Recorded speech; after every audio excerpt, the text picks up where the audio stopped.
안녕하세요. 세계 첩보계 동향을 전해드리는 정보인 기자입니다. 지난주에도 첩보계에서는 많은 일들이 있었는데요. 그 중에 주목할 소식들 전해드리겠습니다. 먼저 중국과 사이버 전쟁에 돌입한 미국 소식입니다.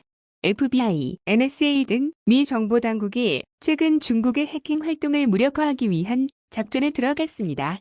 지난달 30일 미국 법무부와 FBI는 중국의 해킹 활동을 원격으로 막기 위한 법적 권한을 확보했다는데요. 구체적으로 어떤 권한인지는 알려지지 않았지만 볼트 타이푼으로 불리는 해킹 조직이 최우선 무력화 대상으로 알려졌습니다. 미 정보당국은 볼트 타이푼이 중국 정부의 지원을 받아 군함과 인터넷 서비스 업체, 전력회사 등 서방의 주요 기반 시설을 사이버 공격하는 것으로 판단하고 있습니다. 실제 NSA는 지난해 5월 주요 인프라 전반의 네트워크를 표적으로 삼는 사이버 행위자를 식별했으며 이 행위자는 중국 정부의 후원을 받고 있다고 밝혔습니다. 이와 관련해 마이크로소프트는 중국 정부의 후원을 받는 해킹그룹 볼트 타이푼이 광등의 중요 시스템에 감시용 악성 코드를 심었다고 전했습니다. 미 안보 전문가들은 중국이 이런 사이버 공격으로 미군의 작전을 지원하는 인도태평양 지역 주요 시설의 운영을 원격으로 교란할 수 있다고 우려하고 있는데요. 반면 중국 외교부는 지난해 서방 국가들이 볼트 타이푼의 해킹 문제를 제기했을 당시 서방 5개국의 정보 동맹체인 파이브 아이즈의 허위 정보 활동이라고 반박했습니다. 이번에도 미국 소식인데요. 중앙정보국 CIA 소식입니다.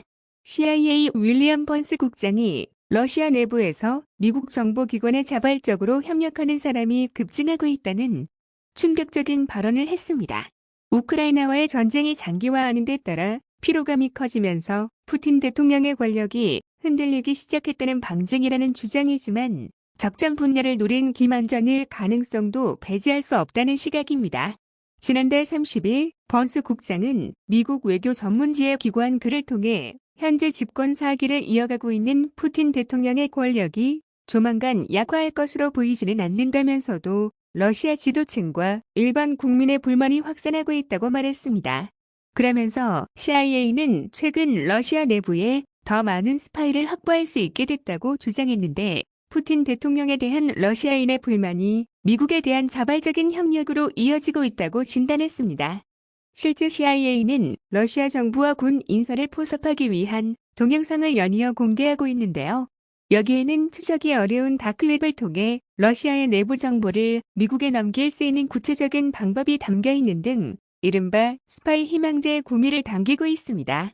이에 대해 한 관계자는 포섭 효과가 없다면 연일 동영상을 제작하지도 않았을 것이라고 설명하며 실효성을 강조했습니다. 그러나 미국 당국은 이 같은 포섭 작전의 성과를 수치 등 구체적으로 밝히지 않아 의문이 남아 있습니다. 그럼에도 번스 국장은 러시아 내부의 불만 기류 때문에 CIA 입장에서는 평생에 한 번 볼까 말까한 정보망 확충 기회를 맞이했다며 이 같은 기회를 그냥 흘려보내지 않을 것이라고 고무적 반응을 곁들였습니다. 반면 러시아 정보당국의 뛰어난 방첩 능력을 감안하면 협력자들이 위험에 처할 수 있기 때문에 이번 번스 국장의 발언은 매우 이례적이라는 평가입니다. 다만 번스 국장은 러시아 사람들의 불만 근거를 전쟁 이후에 닥친 경제적 타격이라고 지목해 자신의 주장에 설득력을 더했습니다. 다음은 독일 소식입니다. 독일의 국내 방첩기관인 헌법보호청 BFV가 전임 청장인 한스 게오르그 마센을 우익 극단주의 혐의로 조사하고 있는 것으로 전해졌습니다. 지난 1일 웨시는 BFV가 최근 마센 전 청장 변호인에게 그가 받는 혐의에 관해 설명하는 서한을 보냈다며 이같이 보도했습니다. BFV는 서한에서 얼마나 많은 극단주의자가 마센 전 청장을 찬양하고 있는지와 지난 2022년 말 적발된 라이히스비르그 쿠데타 시도에 대한 마센의 동정적 입장을 지적한 것으로 알려졌습니다.